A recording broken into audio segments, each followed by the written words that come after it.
понякога, когато се беседваме с някой, който разглежда картините и той вижда някакви собствени ходове, собствено виждане на нещата, които аз въобще не съм се и помислил, че може да съществуват и наистина може да си погледнеш собствената картина през втори прочек.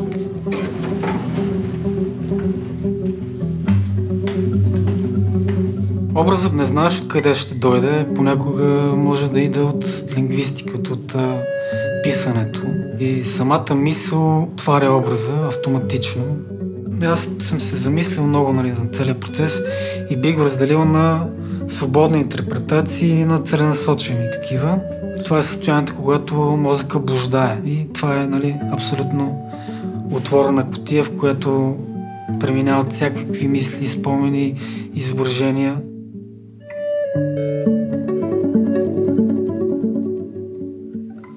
Темата може да изникне спонтанно. Опитал съм се да разглеждам през много гледни точки и по този начин да направя една картина с отворена интерпретация, да е отворена към тълкуване.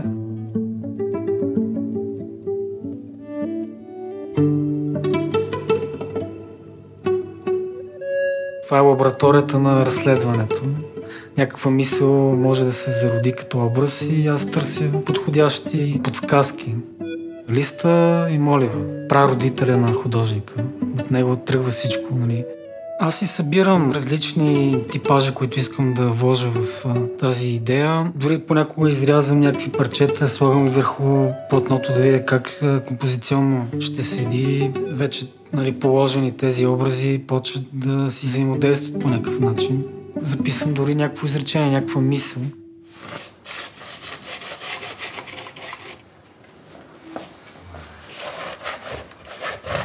Първото нещо е идеята, която искам да пресъздам, емоцията.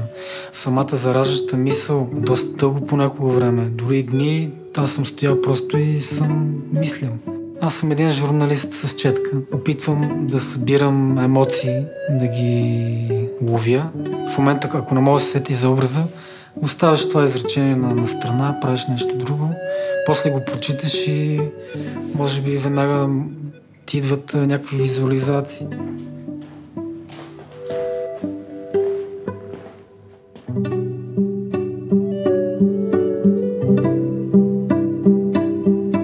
Това е много голяма концентрация да търсиш образи и да сдвоиш образ с друг образ, за да получиш някакъв търсен метафоричен изказ. Всичко идва от автоматизма, т.е. всичко трябва да е абсолютно свободно, без никакви законни, морални гледни точки и така нататък. Защото това е най-чистото, първичното изкуство, което идва от несъзнаваното. Аз обичам да играя с хибридните мисли и по този начин да правя хибридни образи. Изникват и в съзнанието хиляди места от кътчета, от спомени и се опитваш да ги сдвоиш в едно същество.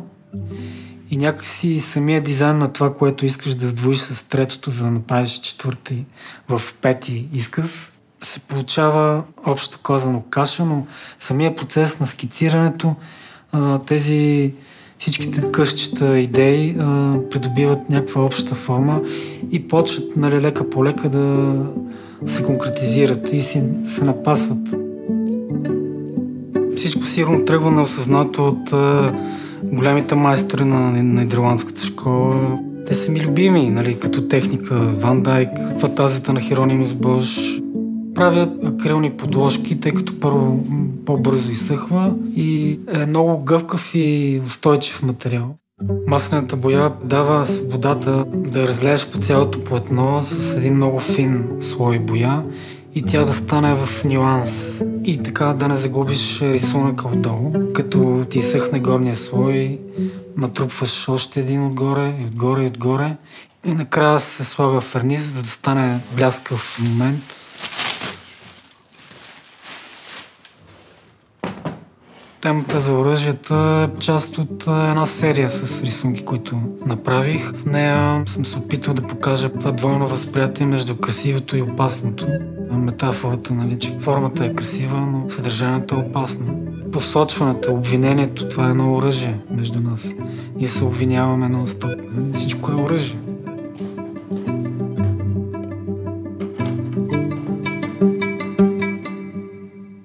обичам да си играя с клишетата, тъй като те са част от нас и колкото да се опитваме да ги пренебрегваме, те ни влияят.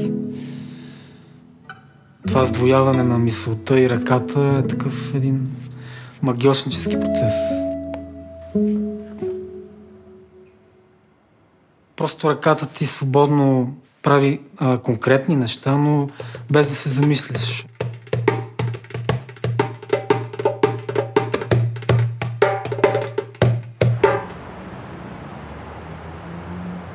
Живописта няма някаква крайна точка.